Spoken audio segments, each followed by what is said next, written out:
Well, important images now coming in of a meeting between the Prime Minister and various Chief Ministers. They are looking at what's going to happen with the Class 12 board examinations. This is something which affects the futures of millions of students in the country. Will the Class 12 board exams not be held given the COVID situation in the country? And if so, will there be an alternate assessment system which takes into account how kids have performed over the last few years?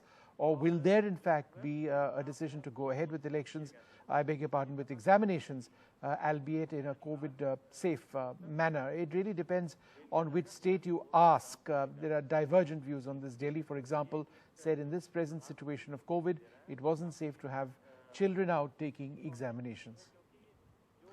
We'll continue to track the story very, very closely. These are images of the Prime Minister at that very important meeting. Now, it remains to be seen whether there'll be a decision at this. Obviously, the Prime Minister, in meeting all these Chief Ministers and Education Ministers, is taking into account their views. But these talks have been, or discussions have been going back and forth for a while now.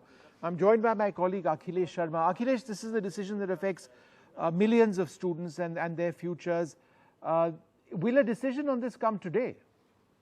Well, it's likely that either today or by tomorrow a decision has to become, because the government has informed the Supreme Court that by Thursday it will decide whether to hold the examination or not. If yes, then in which format and when. This is all decision which the government has to decide and has to inform the Supreme Court, as told the Supreme Court by the government yesterday, by the Attorney General himself. So this meeting is taking place, and that is why this meeting is very important.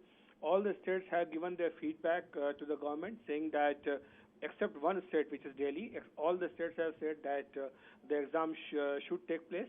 And in fact, the state boards have, they are conducting their own exams in different formats. Some have reduced the timing, some have changed the format, some have reduced the syllabus. So all these things are being done by the states.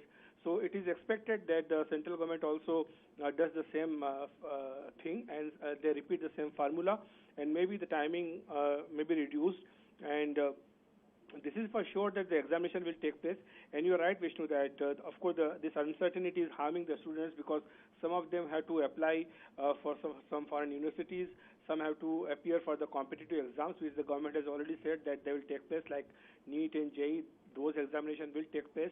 So the students, they have to be free of this burden and this uncertainty. So it is expected that either by today or by tomorrow, there's a final decision in this regard.